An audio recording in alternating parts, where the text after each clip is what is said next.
बहुत समय पहले की बात है। एक गांव में रामू नाम का एक गरीब किसान रहता था। उसके पास थोड़ी सी जमीन थी, लेकिन कई सालों से सूखा पड़ने के कारण उसकी फसल बिल्कुल भी नहीं हुई। परिवार का पेट पालना मुश्किल हो गया। रामू रोज रोज चिंता में डूबा रहता था। ना घर में अन्न है, ना ही बच्चों के लिए कपड़े। अगर अब कुछ किया नहीं तो सब भूखे मर जाएंगे। एक दिन वह काम की तलाश में शहर की ओर निकल पड़ा। चलते चलते वह गांव के एक अमीर सेठ के पास पहुंचा। सेठ जी, मैं बहुत गरीब किसान हूँ। अपने परिवार को बचाने के लिए कुछ काम की तलाश में आया हूँ। अगर मुझे कोई काम मिल जाए तो बड़ा उपकार होगा। काम तो है, लेकिन आसान नहीं। मेरे पास 50 गोदाम हैं, जिनमें अनाज भरा हुआ है। तुम्हें रोज सुबह शाम उन पर निगरानी रखनी होगी, और जो मजदूर काम करेंगे उनकी देख रेख भी करनी होगी। महीने के अंत में तुम्हें 200 रुपये दूंगा, और खाना रहना मेरी तरफ से। रामू ने सोचा, 200 रुपये बहुत कम है, पर अभी मेरे पास और कोई विकल्प भी तो नहीं है। उसने सेठ का काम करना स्वीकार कर लिया। रामू रोज सुबह जल्दी उठता, मजदूरों का काम देखता, गोदामों की सफाई करता और चाबियों की जिम्मेदारी संभालता। उसकी ईमानदारी और मेहनत देखकर सेठ भी खुश हो गया। कुछ महीनों बाद सेठ ने कहा, रामू, तुम्हारी लगन देखकर मैं तुम्हारी तनख्वाह अब 400 रुपये कर देता हूँ। रामू बहुत प्रसन्न हुआ। उसने धीरे धीरे पैसे बचाए और एक छोटी सी झोपड़ी बना ली, ताकि वह अपने परिवार को वहां ला सके। कई सालों तक काम करते करते रामू ने अच्छी खासी रकम जमा कर ली।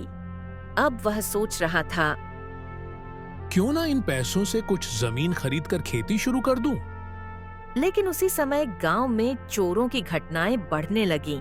रामू को डर लगने लगा कि कहीं उसकी जमा पूंजी चोरी न हो जाए। तभी उसे याद आया कि गांव का मुखिया बहुत ईमानदार माना जाता है। लोग कहते थे, मुखिया जी के पास अगर कुछ रख दो तो दुनिया की कोई ताकत उसे छू भी नहीं सकती। रामू अपने 10,000 रुपए लेकर मुखिया जी के पास गया और बोला, मुखिया जी, यह मेरी पूरी जमा पूंजी है। कृपया इसे कुछ दिनों तक अपने पास सुरक्षित रख लीजिए। मुखिया ने मुस्कुराते हुए कहा, रामू, चिंता मत करो, तुम्हारे पैसे मेरे पास बिल्कुल सुरक्षित रहेंगे। रामू ने निश्चिंत होकर पैसे सौंप दिए। 2 साल बीत गए। रामू ने तय किया कि अब वह अपने पैसे वापस लेकर जमीन खरीदेगा। वह मुखिया के घर पहुंचा और बोला, मुखिया जी, मेरे 10,000 रुपए अब मुझे लौटा दीजिए। मुखिया ने आंखें तरेर कर कहा, कौन से रुपए? मैं तो तुम्हें जानता भी नहीं।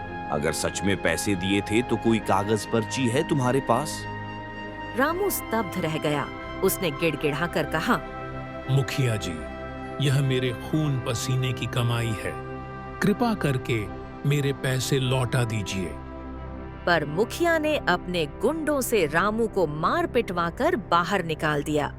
रामू रोता हुआ अपने मालिक सेठ के पास पहुंचा और सारी बात बताई।